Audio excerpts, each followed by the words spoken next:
Oh, sorry.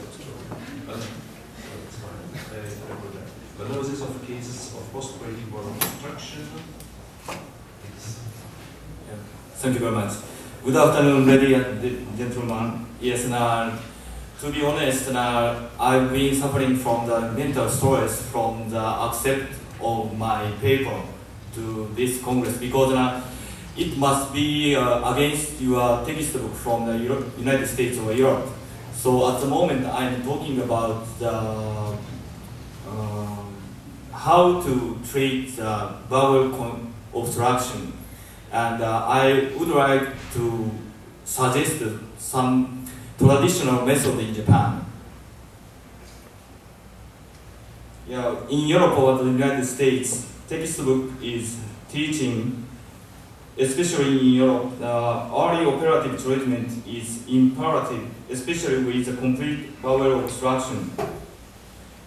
It is because of the difficulty in distinguishing simple from the strangulated obstruction. But several recent reports suggest many cases can be successfully managed with the gastrointestinal tube decompression. And I'm afraid of the recurrence reported as up to 40% of operated cases to bowel obstruction come to reoperation. Additionally, it is a very important thing for us clinicians. Patients must prefer the non-operative management. Previously published randomized trial of short versus long tubes yielded no advantage of either in the treatment of adhesive bowel obstruction. Otherwise, in Japan, the long tube is a traditional approach in treatment of bowel obstruction, and this gives us a better impression with a clinical result.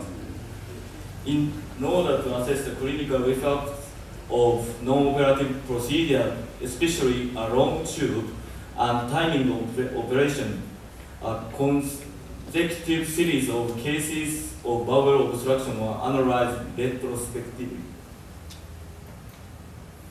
Yes, we have 174 cases in about 5 years, and average 61 years old.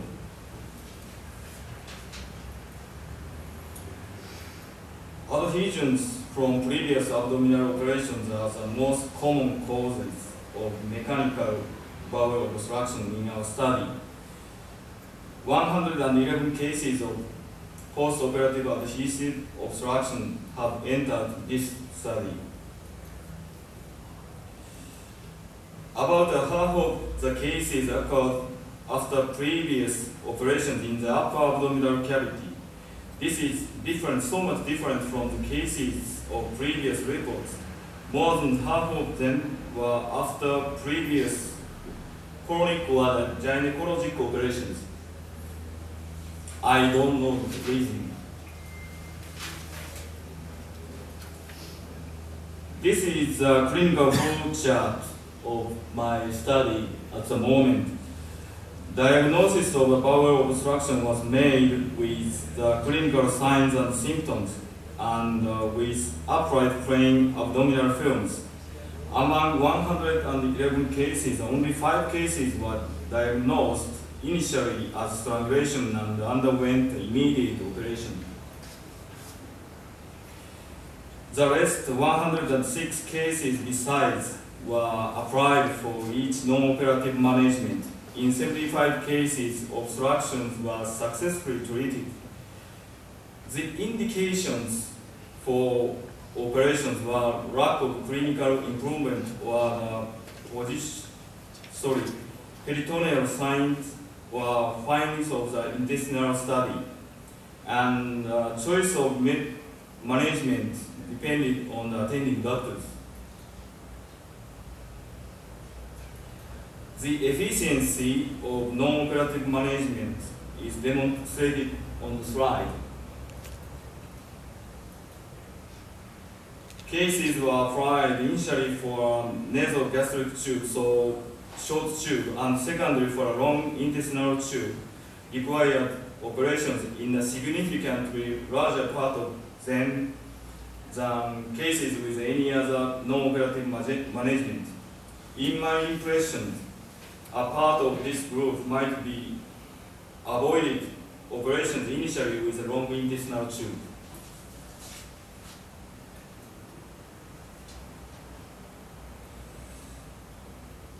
The incidence of bowel resection was not significantly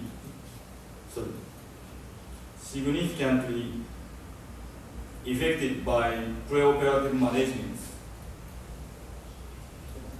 Recurrent obstruction was investigated.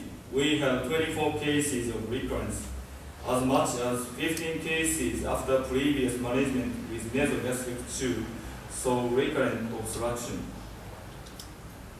This is significantly higher incidence compared with any other management.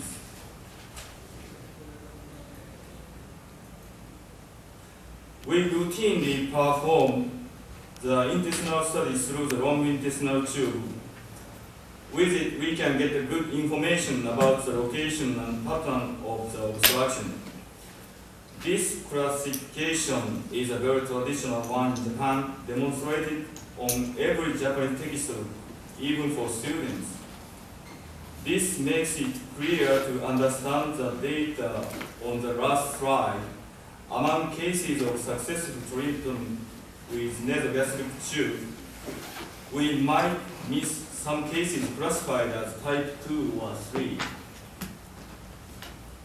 Without a detailed intestinal study, the key point is properly positioned long intestinal tube, I think.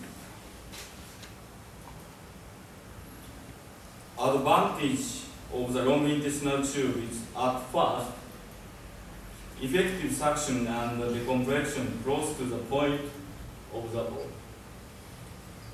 obstruction. This realizes a good pre-operative preparation and can be used during operation to decompress the distended intestine and permit primary suture in the case of rejection. Secondly, we can't forget that we can perform a detailed intestinal study about the location of obstruction and indication for operation as classification. I'm showing the 3 cases of bowel obstruction. Case 1 is a 56-year-old man. He underwent a low anterior resection 2 years ago. So the X-ray film is described here, and we made an intestinal study on the 7th day from the onset. So you can see the obstruction at the top of the distended intestine. So we performed the only lysis of the adhesion. Case 2 was an 81-year-old woman. She underwent a total gastrectomy 6 months before. This is the X-ray film, and similarly we performed the intestinal study on 5th day from the onset. So similarly you can see the obstruction on the top of the distended bowel. We performed the operation in the dissection of the ischemic intestine. Next case is a 56-year-old man. He underwent operation for the esophageal cancer 7 months before. This is similarly with a needle on the plain film. And on 6th day, we had such an image. So you can see the passage of the contrast media into the crown. So successfully treated with a long intestinal tube. So this is our guideline of treatment for adhesional bowel obstruction. similarly as our study, yes, at first the case is diagnosed as a strangulation must be performed operation, of course. So, but the simple obstructions to be applied for the long intestinal tube at first, and as I described, we will make some intestinal study for the decompression. After that, successfully treated in the part and converted to the operation.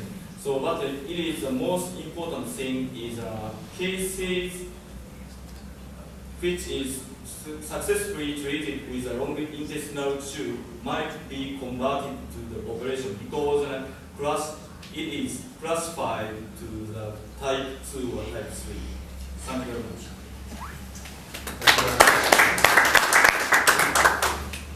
Okay, this is a very controversial topic, I think.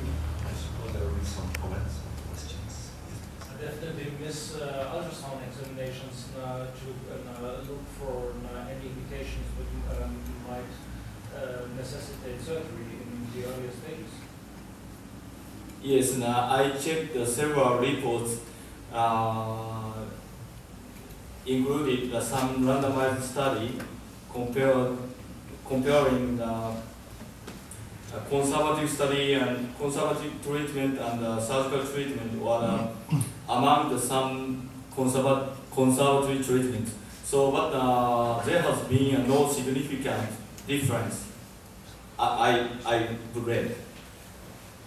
So, and also additionally in Japan, this is a quite a traditional method to treat the bowel obstruction because yes, in my experiences, I don't have any cases which is converted to surgery at first. So on admission of the patients, at first we will insert the long intestinal tube, and we observe about 2 or 3 days. Of course, every day we will make some images with or without contrast medium.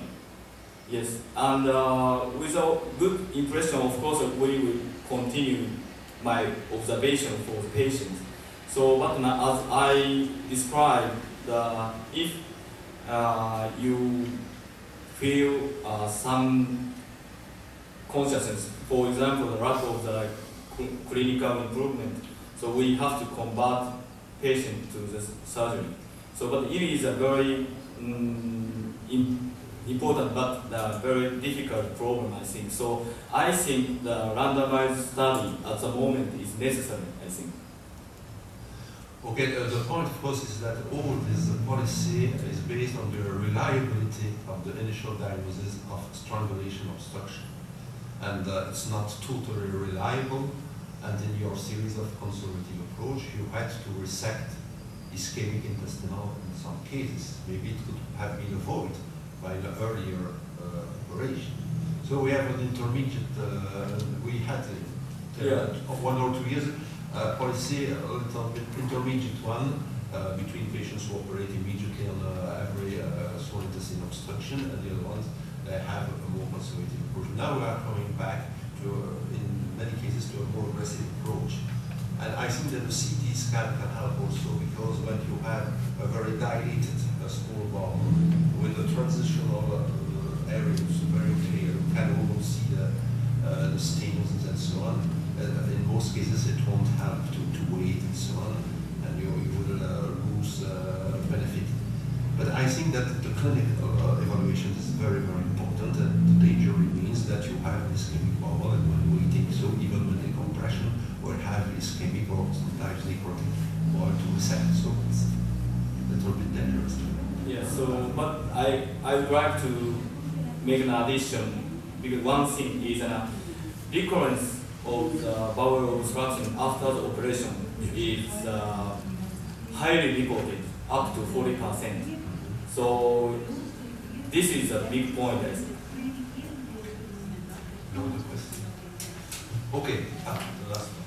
How many patients in your hospital were treated this way, this traditional way, and how many were treated operatively? Operatively. Back to the slide, please. 5.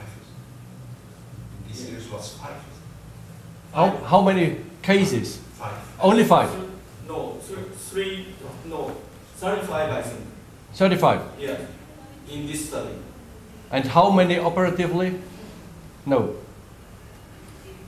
Yes, and so a part of the patients was converted to the operation in 35 patients, I remember.